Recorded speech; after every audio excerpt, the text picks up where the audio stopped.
Good morning, good morning, good morning, and welcome to another Clearwater Jazz Holiday Foundation's Young Lions Jazz Master Virtual Sessions. I am your guest host, Michael Kernodle, and I'm so excited again to have the great Professor Brandon Robertson. And guess what the topic is today? It is what I love about Sam Jones. And it's part of our ongoing What I Love About series, where educators and professionals share about their inspirations and influences. And I just want to remind everyone as you come in, if you have any questions, you could always go down there to the chat and type your questions in. We'll try to leave some room at the end to answer any questions. Don't forget, you can always check out our upcoming sessions. They're all free, and you can go to the website, www.clearwaterjazz.com/education. And we love emails. We've been hearing from you. We want you to keep it coming. Our email address is info@clearwaterjazz.com. You know, we couldn't do this without our sponsors. So, make sure you check out the archives in the studio, the past sessions. And that's brought to you by our friends over there, Blue Water Wealth Management at Stewart Partners and Duke Energy. As well, don't forget about the Young Lions podcast, and that's available wherever you stream. And that's brought to you by our friends at Marine Max Clearwater. Just search Young Lions Jazz Master Virtual Sessions. So where do we begin? Some of the past sessions that Professor Brandon has given us, and they've all been stellar. Raise the bar, preparation for performance. How about playing duo performances? Bass, how to capture a big sound. And if you've heard Brandon play, he has an awesome sound on that upright bass, and also electric bass, and any kind of bass you can think about it. He has that sound. Well, what about this? What I love about Paul Chambers, Jaco Pastorius, Christian McBride. That was a great session. If you like those, go back to the archives. And, just to tell a little bit about the professor, and I know you know who he is, but he is Emmy nominated. He's a music director, professional upright and electric bassist, composer, music educator. He's originally from Tampa, Florida. And he went to that school up there in Tallahassee, Florida State University, where he has his Bachelor's of Arts. And he has a master's in music and jazz studies.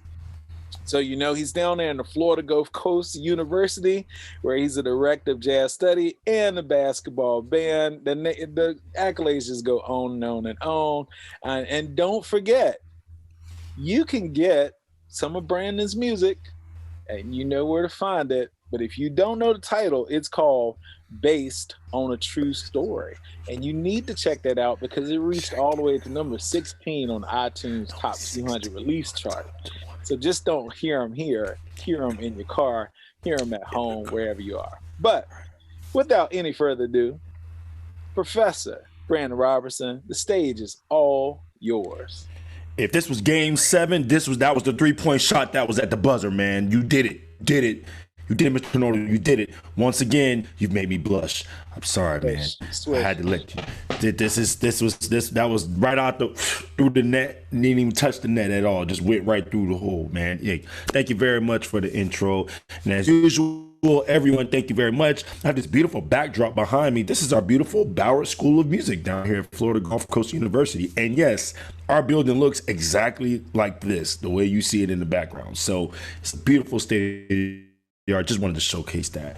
But for today, we're not here to talk about School of Music. We are here to talk about one of my absolute top 10 favorite bassists of all time. I'm talking about the man, the one and only Mr. Sam Jones himself.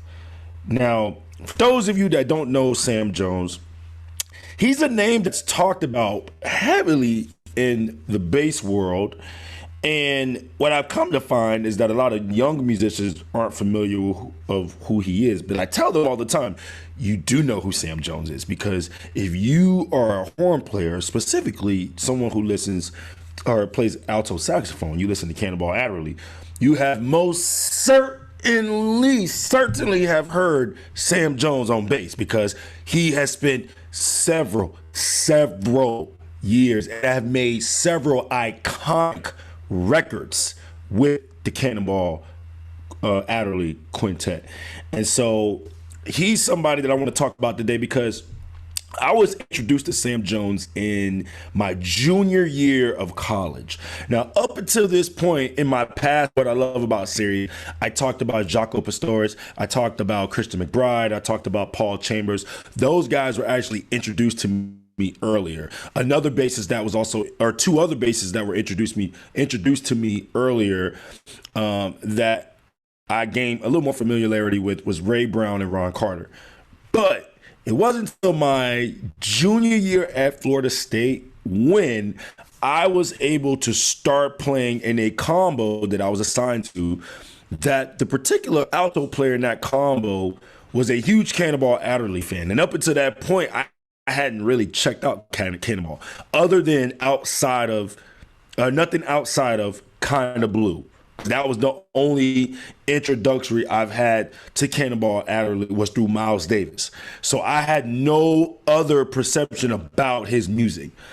And so when my buddy introduced me to his music, all I knew was, I said, wow, who is this bass player? Because bass player is like just stomping. I mean, like it has a really thumpy sound, like the old school traditional New Orleans, like the thump, thump, thump. It's a real thumpy sound. He's like, oh man, that's Sam Jones. I said, man, this cat's heavy. He said, oh man, he's super underrated, man. He's played with everybody. Bobby Timmons, Oscar Peterson, the famous singer from the 50s, Tiny Bradshaw. Man, the list goes on and on. And so when I started to dive into their music, I found that his playing was everywhere. Like he's worked with a lot of people. And so what's going on here? Let's see if we can move on, go to the next slide. So he's born in Jacksonville in the early 20s. He was definitely raised in a musical family. His aunts and uncles played instruments. His father was a musician himself, and he spent time learning a lot of his musical capabilities in the church, particularly playing organ. And so as he got older, there was interest in both upright bass and cello. And what happened was during this time period, he started playing cello first. He started playing bass first, but the transportation of carrying a bass around was, pretty demanding. And so he had already begun to learn how to play the cello. And he transferred that same skill set on cello. And up until this point, there weren't a lot of bass players that were really doing that, particularly outside of Oscar Pettiford. So when he first moved to New York in the mid-50s, he started working, as a local, bassist around town, particularly working with Tiny Bradshaw.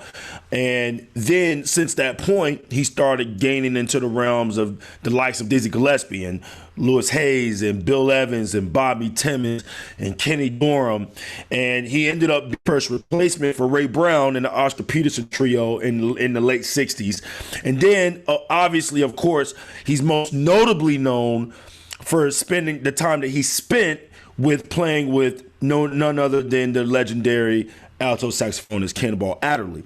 And these guys really encompassed and fostered that blues, rock and roll, and like the boogaloo sound that kind of came from the direct pipeline of Horace Silver. And there were only a few bass players in this time period that really knew how to groove like that.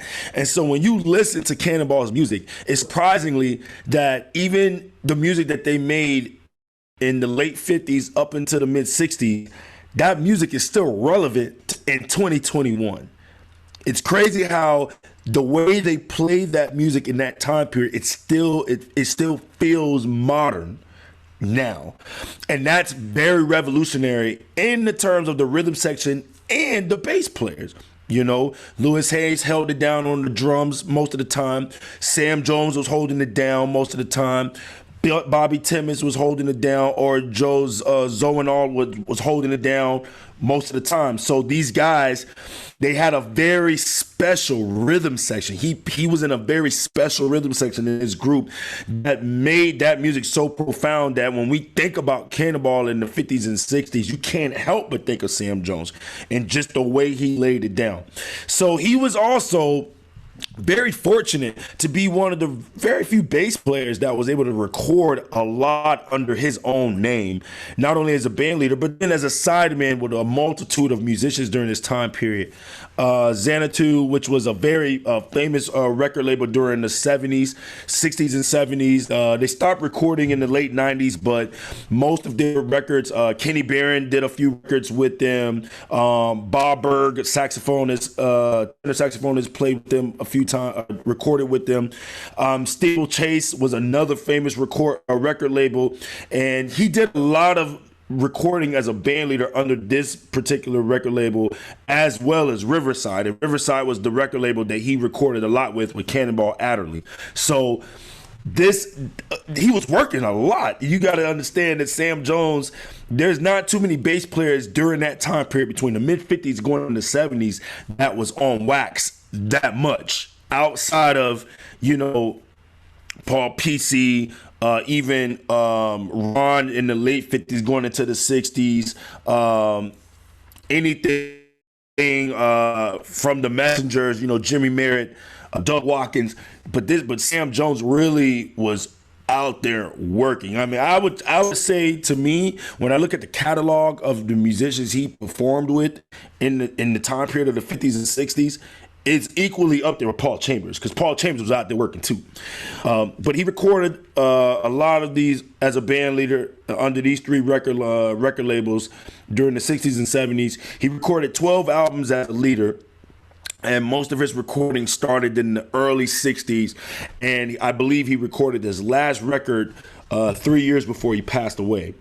And so he was working, man. He was one of those guys that really lived a full life, a full musician's life. And he's one of the few jazz bassists to double on cello and actually record records on cello. So we're going to get to that in a second, so don't trip. We're going to get to that. So let's go on here. Now, here are some of the things that I love about Sam Jones. Now, people, I need you to understand something. I take bass playing very seriously, but I also am a fan. And sometimes I like to fan out. I know that's a term. That may not be a term, but I just termed it. And there's only a few bass players that I really get hype when I listen to them. Sam Jones is one of them. The one thing I have always encountered in his playing is his blues influenced sound. Now, I've said that about pretty much every bass player that I've talked about during this series. But Sam Jones, it is evident that he has the blues sound. Again, you got to remember, he come from the church. He learned the organ. So he's hearing these traditional sounds, these traditional American rhythmic sounds, blues influenced sounds. And so when you hear his playing, he can solo like a horn player. He can sound like Charlie Parker soloing, but it's super bluesy and you can feel every single note. The second thing that I love about Sam Jones is his musicality on both cello and the double bass. I mean, again, there's only a few bass players in throughout jazz history of bass that equally exceptionally did it well. Ron Carter, who is still with us today, and we're going to give him his roses now. God bless the maestro himself, Mr. Ron Carter. But he's another one who has done recordings on cello. Our grandfather, our founding father of the bebop on jazz bass, Mr. Oscar Pepper, who also did recordings and performed on cello. But Sam Jones had a very unique approach because he did have a classical background of him coming up and learning classical music on bass. That helped him with his solidarity on the cello, and it created a different, unique sound. When you hear a cellist walking bass lines, it punches different. It has like boing, like a really light bounce. So it's almost like you're skipping but running at the same time. And that's what it would feel like every time I would hear him play. And he had this nice win. He knew exactly how to accent and blend what he was doing perfectly in sync with the rest of the band, because he knew the cello's range was a lot higher. It's in the mid to higher treble range, and it's not really on the low end like the double bass. So he had to find a way to really punch out the notes and really articulate and phrase the way that a bass player can emulate that, but still sound like someone of a horn soloing. That, to me, is incredible mastery that he does effectively on both cello and double bass. Another thing, this third point, his contributions as an accomplished arranger and composer. A lot of people didn't know that Sam Jones was a dope arranger. He knew how to arrange horn parts. He knew exactly how to arrange rhythm section parts, and he was very well at blending the harmonies together to where whatever sounds he was trying to collect, he infused them together perfectly. And even when he was recording on cello, he wanted it to feel orchestral like, because he wanted to make it sound bigger than what it was. And he was a very accomplished composer. He has a lot of jazz standards. One of the big standards that people known for him writing was Unit 7. Actually, it was one of the first songs I ever played in college in my combo audition. My very first combo audition, it was the tune Unit 7. So he has contributed to the jazz standard catalog as well as to multitude of wonderful arrangements on recordings. Obviously, with him being a musician of the 50s and the 60s, he had an extensive bebop language that was very evident in his playing. He had superb clarity in his solos and his bass lines, both on cello and bass. I mean, you can hear note for note, rhythm from rhythm, pitch for pitch in perfect tune. Some things you got the embellishments and whatever, but for the most part, you can hear a lot of his clarity, especially how fast sometimes he was soloing. He had innovative concepts in his walking lines on the cello.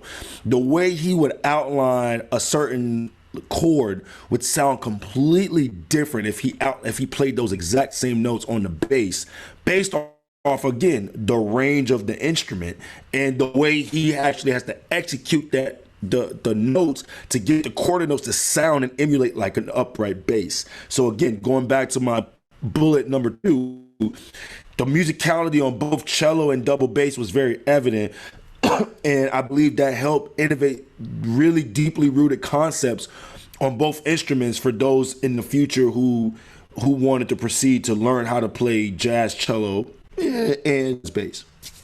The soul, it was very evident he had soul in his playing. I mean, you felt and you heard everything that he was feeling and hearing inside. And especially during his time with the Cannonball, that group really solidified his dexterity around the instrument, but then his musicality of hearing the band and hearing what was going on and really living the music, living in the music in the times that it was happening. And lastly, I liked, again, going back to the bullet number 3, he had great usage of different woodwind and brass imitations in his compositions and arrangements. You're going to listen to one of my favorite arrangements of a Paul Chambers original that this is kind of passage for bass players to learn. It's called Visitations. And he actually did an album called Visitations for the Sam Jones Quintet in the late 70s. It was one of his last few recordings he did before he passed away.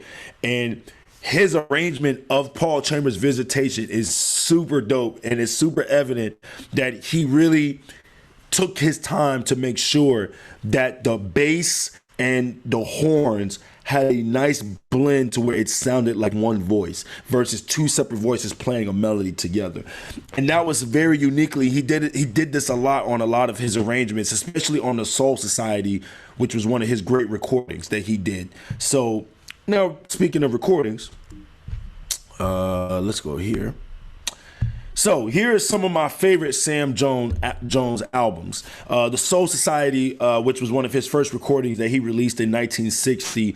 This is the album that featured his introduction to the world on bass and cello. And he also features Keter Betts. He has Israel Crosby on some of the records. And these are other bass players that he would have fill in and play bass for him while he's playing cello. And majority of the time, he's doubling the melody or doing something in unison with the horns. So that's why, again, I thought that was very uniquely to find a bass player at the time period that was orchestrating kind of in the likes of Miles Davis and Gil Evans when they did The Birth of Cool. But this is a bass player doing it. Mingus also did orchestration and arrangements as such during his time period in the 60s as well. So there was bass players that were doing this, but it wasn't as on the forefront. But I just wanted to make that known. Another album that he showcased his capability of using the horns and different instrumentations was an album, Down Home, which came out in 62. Another record that one of my teachers put me on in college, Seven Minds. And this album is when he started to really branch off and do his own thing and become his own leader and do more records under his own name. This was a great duo record with Niels Hines Ostrich, which was entitled Double Bass off of Steeplechase labels, which was one of those big famous jazz labels that was in the 70s. And this came out in 76. And then lastly, this was one of the last few remaining recordings he did before he died. And it was entitled Visitations. And again, this features a tribute to the late great Paul Chambers, one of his greatest original compositions that he wrote, entitled Visitations. So here are some of my top favorite Sam Jones features. Now, Just Friends was one of the first original jazz standards that I learned in college. It was one of the first jazz standards I learned in my combo my freshman year. And I remember, again, learning all these standards, and I only had heard it just from horn players. And then my junior year, I got introduced to Sam Jones. So then I came across this album, and I listened to the whole album, and it took me 3 times to listen to it through before I realized that some of the songs he was playing cello. Now, I saw the cello on the cover. I seen he featured playing cello. But the way he was playing the cello on some of these recordings, it almost sounded like a piccolo bass. It didn't sound like a cello, the way he was playing it. So it took me a minute to figure out, like, wow, is he playing bass or cello? And then when I was like, oh, wow, he's actually playing cello, that's when I put 2 and 2 together and said, wow, this is amazing. This is great. Like, this guy can actually solo like a horn player on cello and bass, make it sound like a bass. Oh, that's dope. So another song that's featured on that same recording, Deep Cello Blues. And this is a very abstract kind of head because it's a blues form, but the way they play the blues, it's so off, it's so displaced, but it's in unison. So you have to really listen to the where the downbeat falls in order to figure out where he's landing. And so this is another great song. Another tune that a tribute to my man Joe Henderson, tenor saxophonist Joe Henderson, that pianist Cedar Walton wrote many years ago for his album on Page One, entitled Mode for Joe. And this is featured off of Cedar Walton's record, Eastern Rebellion. It was a record that he did with George Coleman, and I believe Billy Higgins was on drums on this record as well. And then Spontaneous Combustion. Let me tell y'all about this joint right here. This joint right here, I transcribed this song, I just transcribed the intro. I ain't even tried to listen to his solo later on in the song. It was just the intro. And you could tell Cannonball and Nat was vibing so hard off of what Sam Jones was playing, because it took him a minute to come in with the melody. Because you can hear like, oh, okay, we good. Because you can hear people in the background like, oh, man, yeah, this feels good. And Sam just flipped out on this one. So I'm ready to play that one. And then you have Visitation, again, featured on Sam Jones's album, Visitation. And that last record, Spontaneous Combustion, was featured on Cannonball Adderley Quintet live in San Francisco. Greatest and most classic record. Everyone should check out that album, whole thing. And then lastly, one of his most primary famous compositions that he wrote that actually became a jazz standard, entitled Unit 7. So let's go ahead and check out a little bit of this first one. Now, this first one here is Just Friends, features Sam Jones on cello. He's not playing bass. Keter Betts. And let me tell y'all about Keter Betts. I got put on to Keter Betts recently. Sad to say, I'm a late bloomer of Keter Betts. I'm a late bloomer. I was just introduced to him last year during the pandemic. We were all quarantining, and I just was bored, as everybody else was at home, and I'm just YouTubing, and I came across this bass player, and I was like, who in the world is this dude? Because he is so greasy and funky and bluesy on this bass. And I started digging more and more, and I was like, wow, this dude got a heavy catalog. So for those that don't know, including my young bass players, Keter Betts, please make sure you check him out. But he's replacing him on bass on this particular record. Nat Adderley's playing cornet. Jimmy Heath, legendary tenor saxophonist. Charlie Davis on bass sax. Bobby Timmons on piano. Louis Hayes on drums. And Blue Mitchell, heavy cat, on trumpet. So So we're just going to listen to just the intro. And he starts the solo at the very beginning of it. So let's check this out here. And let me get about right here.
Check out this arrangement, right?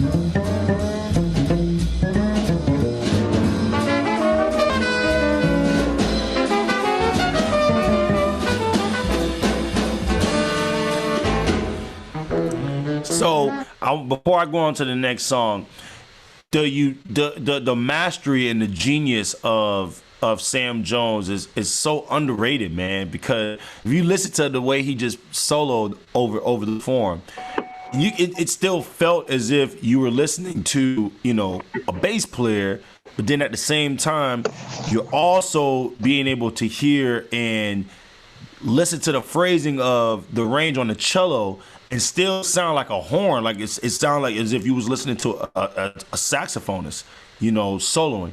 And I really believe that Sam Jones really was a master at that and capturing that really big sound on a very smaller instrument, and just arrangements, like I stated before, and my points of what I love about him and his musicianship and knowing how to arrange and being able to hear how to orchestrate horn parts together. He had help obviously, but just being a bass player, we're always behind the scene, and being someone behind the scene, you got to think the bass players hear everything because we're behind everyone, so we can kind of hear what's going on. So he's hearing different things and different sounds all the time, and being able to collectively put these interludes and these orchestrations together, man, it's an amazing deal. So moving on here. Oh, let's go there. Sorry. Here we go. Here's another tune that's featured on the exact same album, and now this one is where you have kind of like a very it has a very tricky melody per se, if you want to say that. And this one features the exact same personnel, but it excludes Blue Mitchell on trumpet. So it's just only featuring Nat Adderley on cornet, but everybody else from the previous slide is also featured on this recording as well. So let's go ahead and get right here.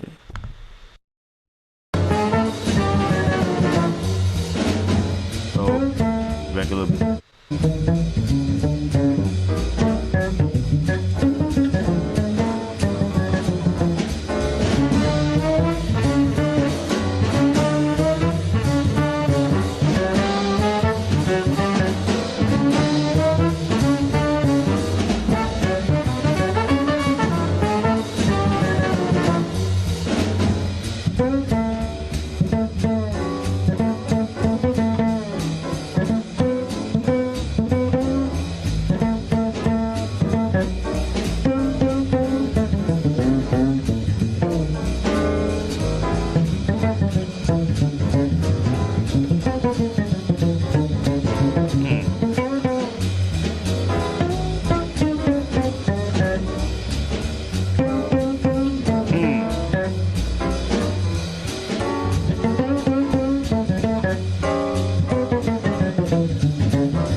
The reason why I chose that one, because when I first heard this album, I remember asking my teacher, I said, this song, Deep Cello Blues, I was listening to his solo on here, and, you know, I could just hear a lot of Lester Young, Ben Webster, and, you know, I could hear all these saxophone players in his solo. And what my teacher told me was, he said, you know, the cool thing about Sam Jones is he was probably one of the only few bass players that played a lot of blueses on the cello. You know, obviously, you know, again, I had the other bass players that I mentioned earlier, and they for sure did the same thing. But Sam Jones, that was like his thing. That was his niche. That was his thing.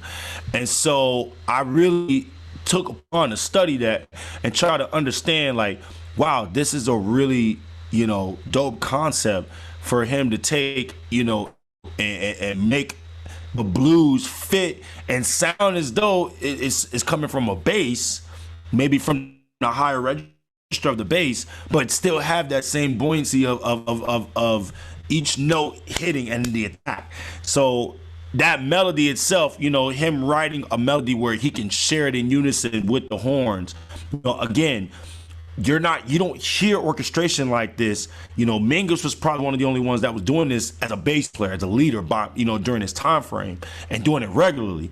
But for him to double on cello and bass and still have that same approach, again, is magnificent. It's a very unique approach. So sorry, let's go to the next slide here. So here, now this next tune, this record, I probably wore this record out. I did my very first national tour in 2013. And I remember being on the road with my bandmates. And shout out to my drummer, Miles Bozeman. He was a huge Billy Higgins fan. And I remember him always talking about Billy Higgins. Billy Higgins this, Billy Higgins that. I'm like, all right, man, who's Billy Higgins? He's like, you don't know who Billy Higgins is? I'm like, clearly don't, because you keep talking about it, I don't know who he is. He's like, all right, we're on the road, and he hands me his Walkman. Yes, people, we had Walkmans back then. We still were listening to CDs and all that stuff. And he hands it to me. He's like, listen to this record, Eastern Rebellion. This is a Cedar Wall record. And this guy, Sam Jones, your man Sam Jones on bass. I said, oh, okay, cool. Yeah. he snapped on this tune. He went all the way in on Mode for Joe. Okay, so I'm gonna play a little bit of the melody so that way you guys don't know. This was a record that Cedar Walton actually wrote back earlier. I believe it was on page 1, Joe Henderson's record, and so this was a tune that he, you know, kind of a tribute to Joe Henderson. So it's a hip tune. It's considered a jazz standard as well. And let's check it out. So we'll listen to the melody first, and then I'll fast forward a little bit over to his solo. But just the clarity and how he's able to outline the changes, very clear, amazing solo. So here we go.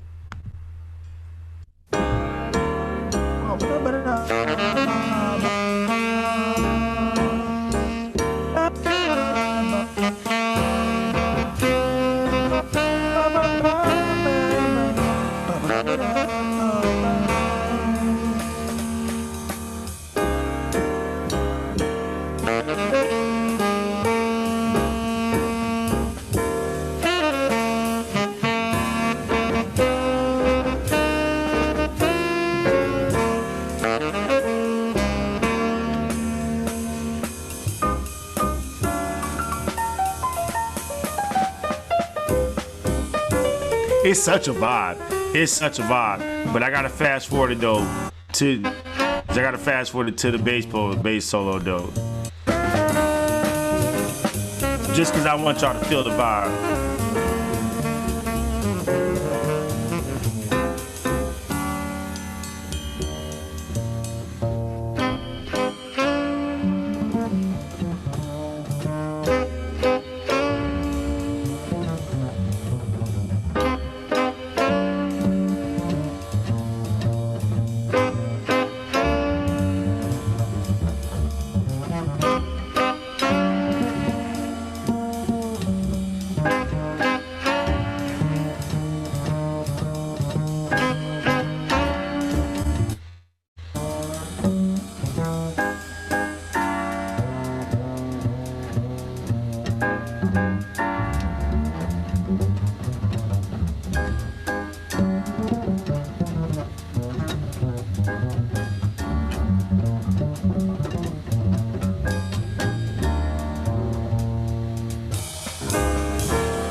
You know, and what's cool is, again, the language. It's the bebop language. It's very hip.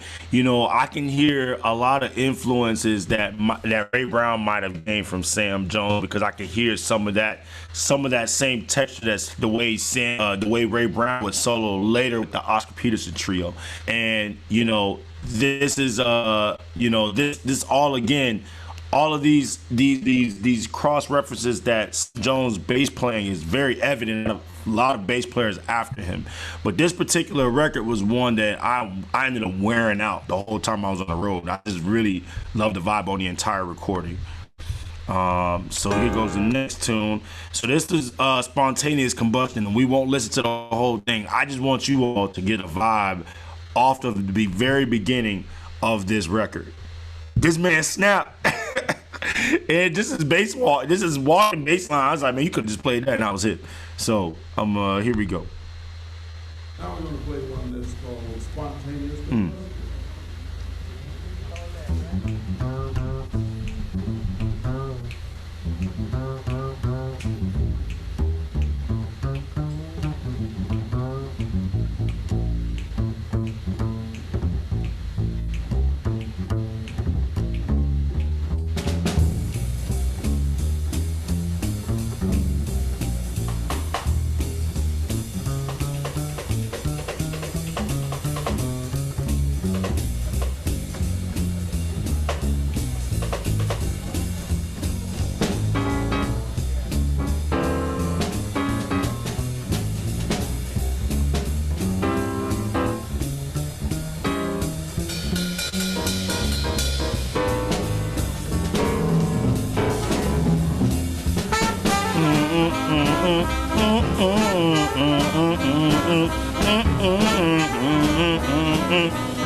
I literally, the first time I heard this album, I kept rewinding it back to this song because I was just like, that whole, it just the whole melody and just the way it came in. And you read the liner notes, they were supposed to come in when Bobby Timmons came in, but it was they were like, man, they were vibing so hard because the way Lewis Hayes and Sam Jones was laying it down there, like, hold up.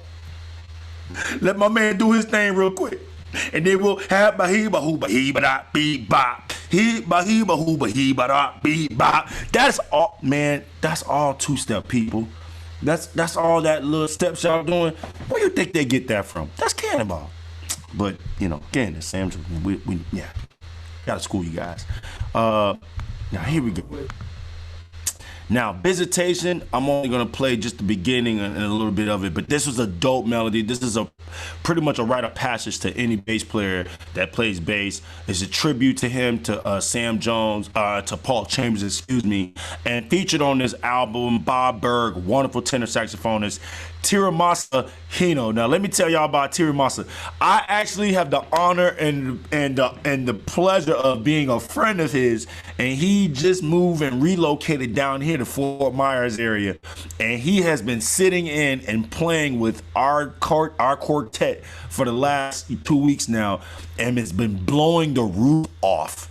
And yes, this man can blow his corn. Yes, Ronnie Matthews on piano, of course, Sam Jones on the bass, and then Mr. Al Foster. Let me tell y'all, Al Foster is dope. For those who've never listened to The State of the Tenor, it's a Joe Henderson trio record with Al Foster, Ron Carter, and Joe Henderson. Highly recommend it. I know that was off topic, but you gotta go check it out. So let's check out this version of Paul Chambers dedicated to him.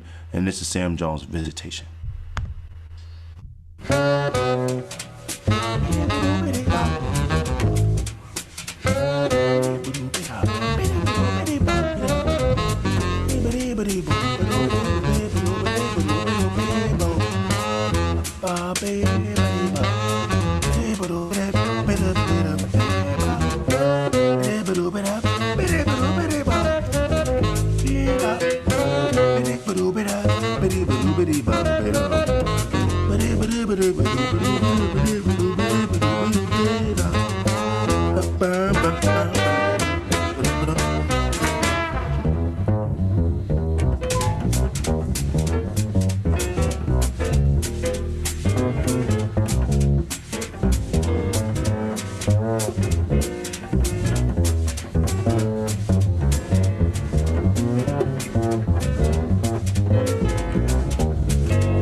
Recommend to go check out this record, and Tiramasa just tears it. Let me see if I can just fast forward just a little bit to his solo.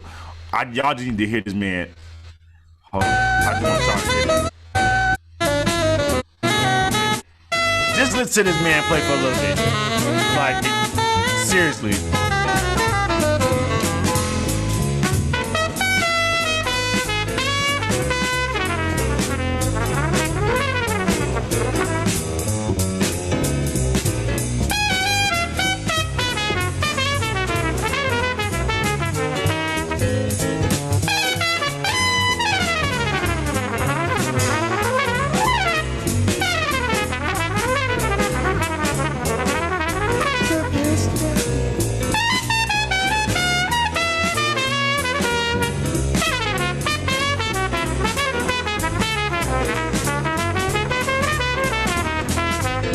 that's all y'all gonna get. I'm gonna only give you that one right there. But I have the very pleasure of knowing this guy, and actually I'm teaching with him this afternoon at a jazz camp. So he's a legend, and definitely going to be asking him questions about the man Sam Jones himself later on. I'm officially quitting the trumpet.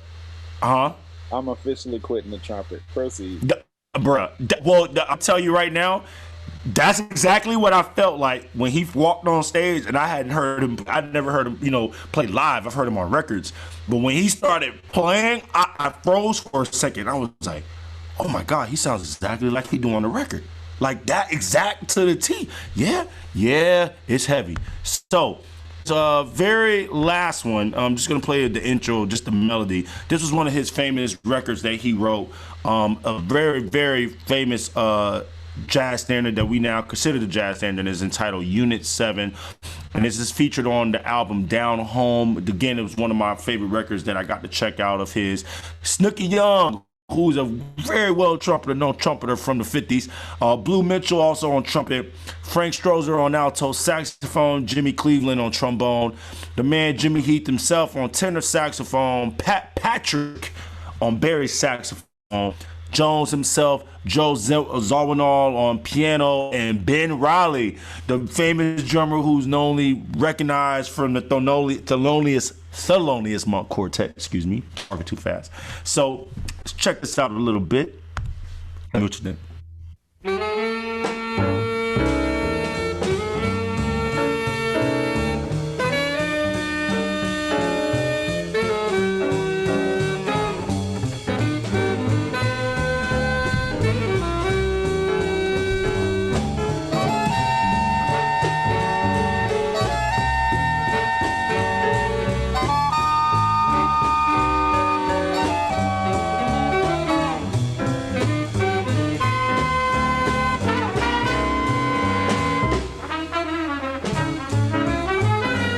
Just the mastery of writing melodies, beautiful melodies. You can hear the different reed horns. You can hear the different sounds that's happening.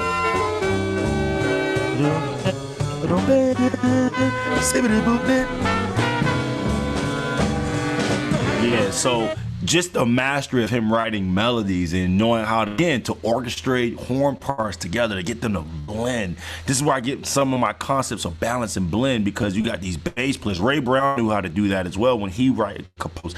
They just know how to blend very well put together harmonies, but that's because they played with really great pianists and learned from that skill, So my final thoughts here on why I like Sam Jones. Sam Jones has inspired an entire generation of newly motivated bass players, specifically bass players who come from the lineage of one of the groove. He was a pocket, I call him the pocket bass player. He was in the pocket a lot. He was one of the pioneers of jazz cello. There's obviously evident recordings from the past that you can pull up at any time and find some insightful and great literature of jazz cello playing. One of the very few basses to actually arrange for big bands during his era. He actually came out with a big band record right towards the end of his career. And going back to my points at the beginning, this is just him being a well-rounded musician, not just a bassist, but a very well-rounded musician, and knowing how to just work well with other musicians.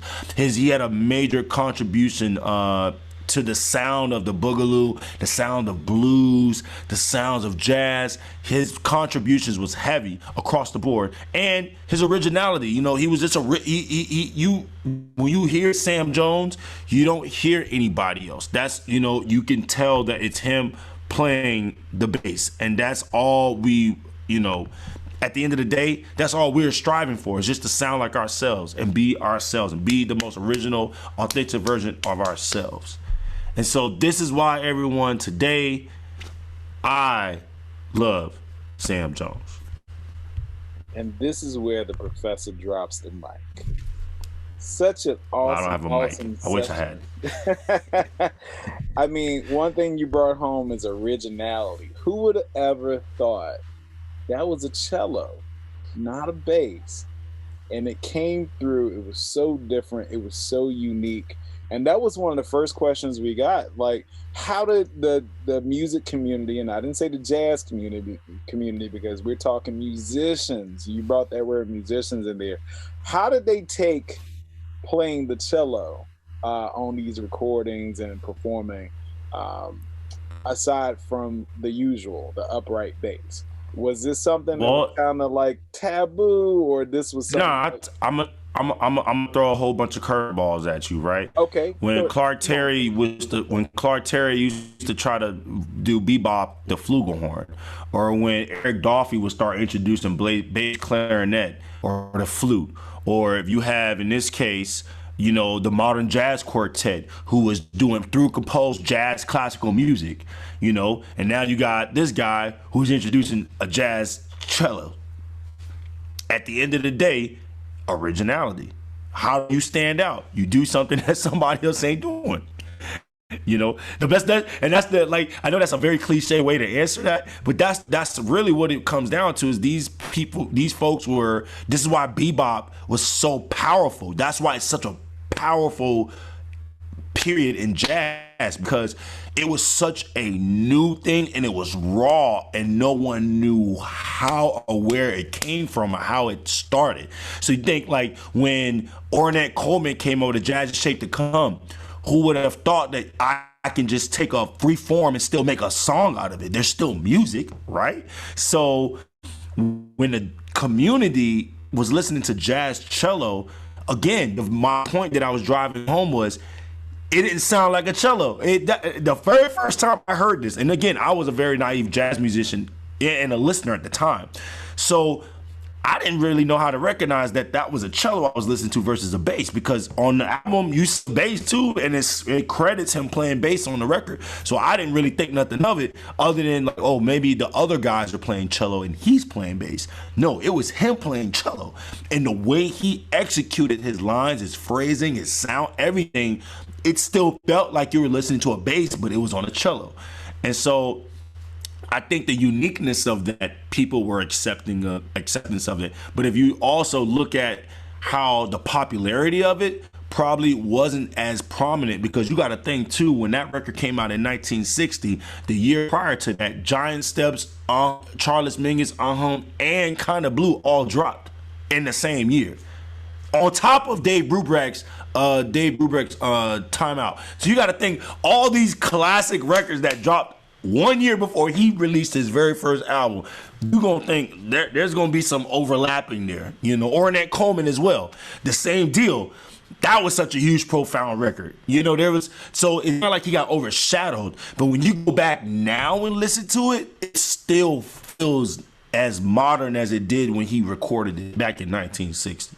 So that's why to answer that too, it's originality. You know, I think it was his original approach and how he orchestrated. And you got to think too, he was taking the fact that he took through composed arrangement.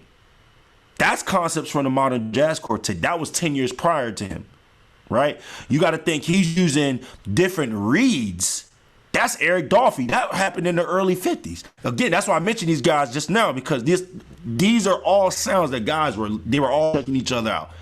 That's why Cannonball, I always say that Cannonball at some point was really into Horace Silver, because when you listen to his earlier music, when he started doing his own thing, it sounds directly, like, closely relation to what Horace Silver was putting out with the Messengers and his earlier music. And that boogaloo and that soul sound, even going through with Lee Morgan, they all have that connection. I know I was all over the place with that answer, but I hope that answered your question.